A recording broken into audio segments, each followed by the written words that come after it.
I had the perfect plan for this talk.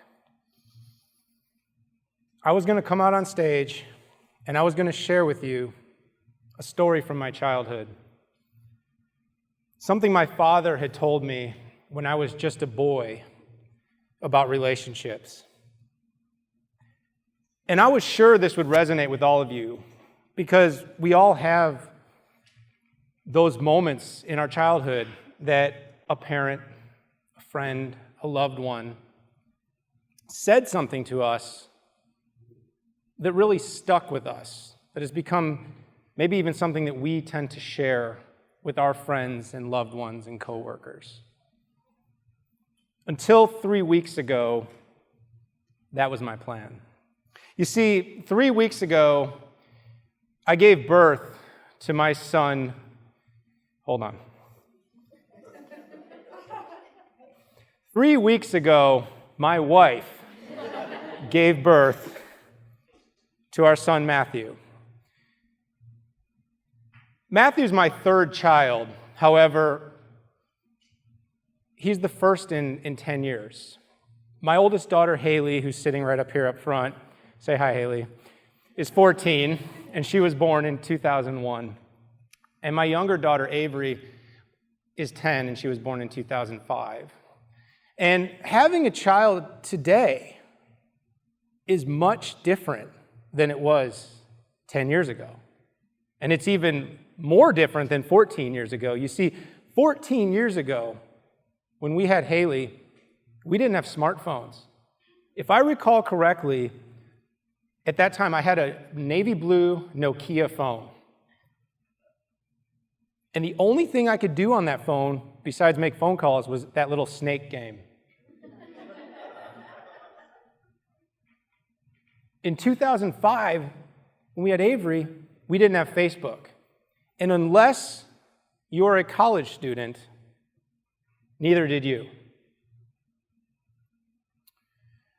Not 5 minutes after Matthew's birth, I did what any loving, millennial father would do.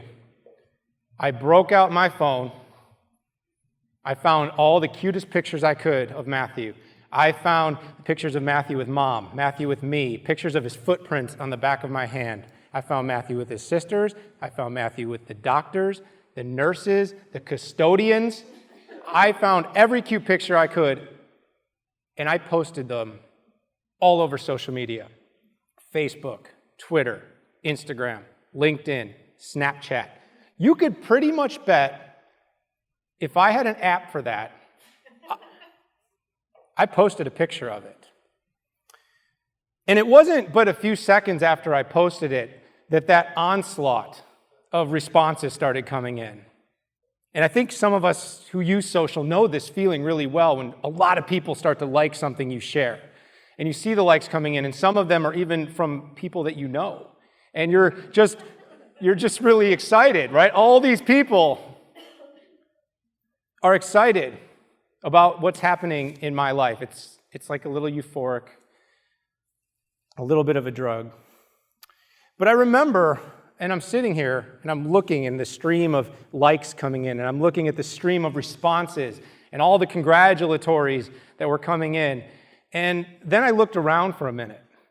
And here in the room, I had my wife, I had my 2 daughters and my newborn son, I had my mother and my father, my one sibling, my sister. These are all the people that I love the most. And yet, some part of me felt that if I didn't get this on Facebook immediately, it was like the event didn't even take place. And it was sort of a strange and serendipitous moment because I knew I was doing this talk. And I wanted to talk about relationships and creating meaning in relationships, but all the things that I've complained about people being too connected, overusing social, I was the biggest culprit of all these things. I could not make it. I'm not sure what happened first, if I told my wife how proud I was of her, or if I got this thing posted on Facebook.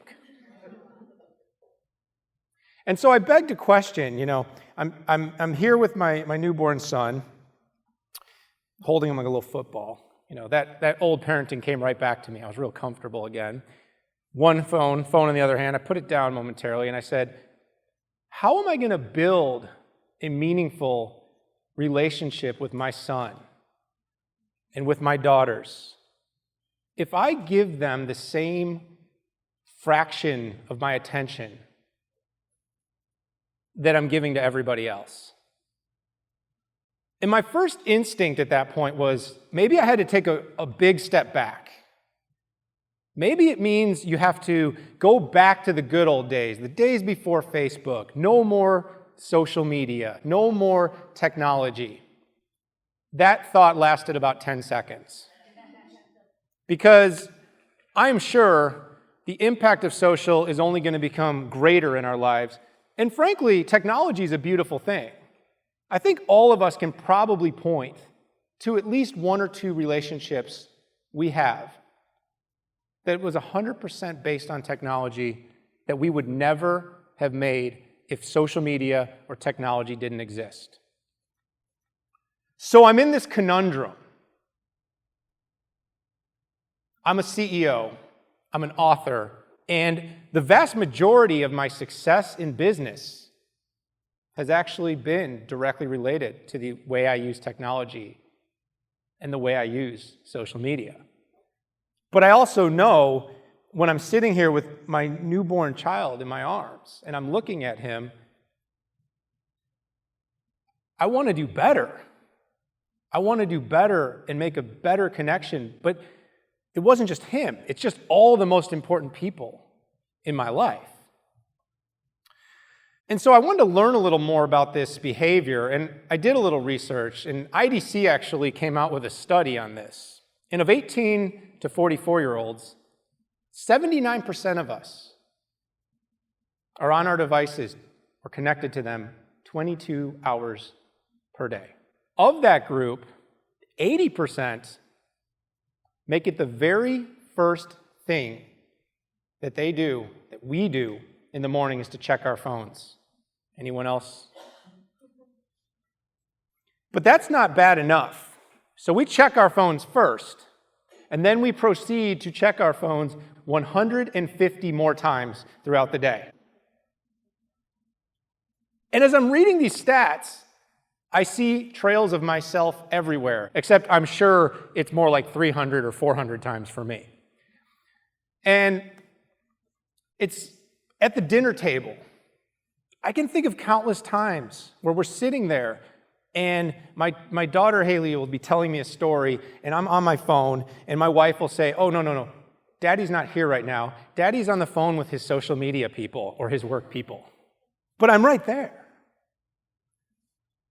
Or I'll have a business meeting with someone I may see once a year, 30 minutes. And somehow, throughout the entire meeting, we are going back and forth on our phones, on our devices. We cannot, for 30 minutes, focus on each other without over and over going to Twitter, messaging, Snapchat. What's actually going on there? Even at my daughter's soccer games, and I love soccer, and my girls play soccer, and I'm pretty sure they play it for me. I hope they play it for them. But I was actually really conscious of this, and at her last game, I checked my phone 10 times in the first half. And then I posted a picture of her playing on Facebook because I wanted to make sure all the people that don't know her get to see her play while I was busy not watching the game myself.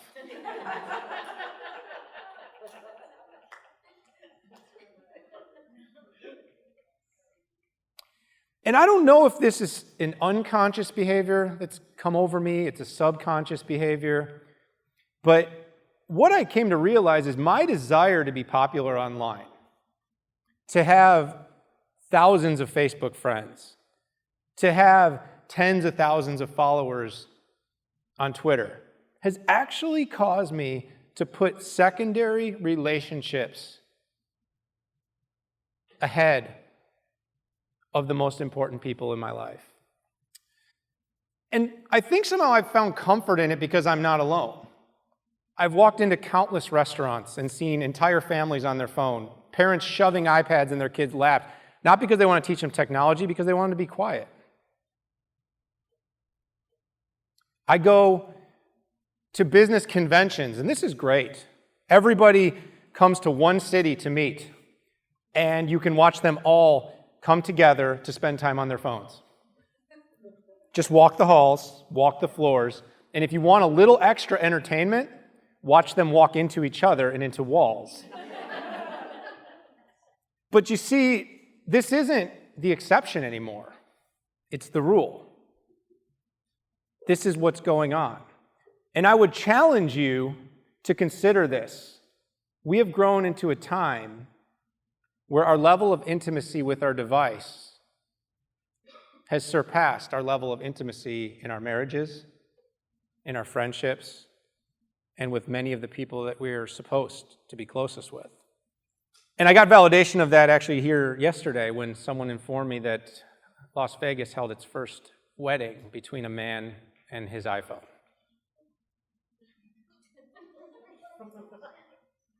This isn't a joke, this is real.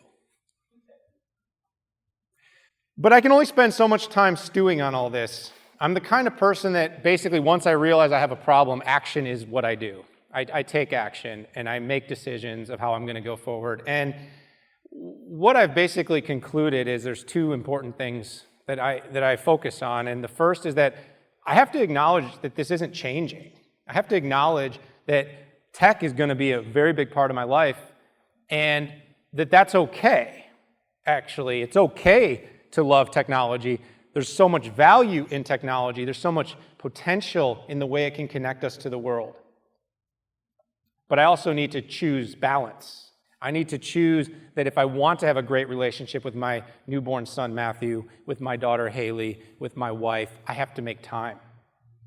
Because if I continue to feel out of balance, then I'll continue to have this discomfort about my use of tech.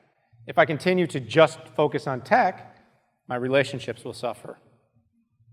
If I continue to just focus on my relationship, my business and everything else will suffer.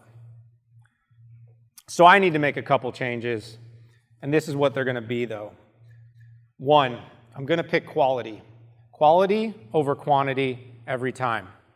Quality means I'm going to be willing to be okay that certain opportunities may fall through my grasp because I wasn't online every minute responding to every possible opportunity that comes along. I'm going to understand that so long as I try to please everybody, I will wind up pleasing nobody. And I'm going to provide a new level of empathy. You see, from the time I entered college, I had professors, and then in grad school I had professors, and then in my business mentors, and then in my first bosses, and they all told me, if you want more business, you need to seek first to understand, then to be understood. Stephen Covey, anyone know that one? And what I realized is I don't want to give anymore to get. When you give only because you expect something in return, and this is exactly what I'm talking about in these relationships, that's not empathy, that's selling. I'm going to give to the people I care about the most because I want to build a deep and meaningful relationship. I'm going to give, not to get. I'm going to give because I love what it feels like to care and to be committed to those people in my life. When I was a boy, my father used to tell me this story. This is where I was going to start. My father had these giant hands, and he'd always come right up at me when he'd tell me this story, and he'd say, "Son, if in your life you have 5 real friends, the friends that will do anything and go anywhere for you just because you ask them, you should consider yourself lucky." Whether that number's 5 or 50, that's not the point of what he was telling me. That's not the point of the story. The point of that story is those 5 represent the most meaningful, the deepest kinds of relationships that you can have. They're the kind of people that when you're sitting down with them for a cup of coffee, you should put the phone down. But they're also the kind of people that if you don't put the phone down, they probably won't mind. 30 years later, from the time my dad first told me that story, I stand here today with my son Matthew, my daughter Avery, and my daughter Haley, and all the other most important people in my life. And I'm trying to figure out, in my one moment here, what I can share with them, what kind of advice I can give to them about relationships, about meaning in relationships, that maybe someday they will want to get up on stage at a TED Talk or in a classroom, or just sit down one-on-one like my dad with me and share with them about getting deeper. And I have racked my brain because we are actually in a time where entire conversations between my children and their friends take place with a few snaps, hashtags, and emojis. But for me, it came down to this. We live in a world where we have a lot of choices. We have choices of how we spend our time and who we spend our time with. Don't spend your life ignoring the people who matter most to you in order to have trivial moments with people that probably don't care. Thank you very much, everybody.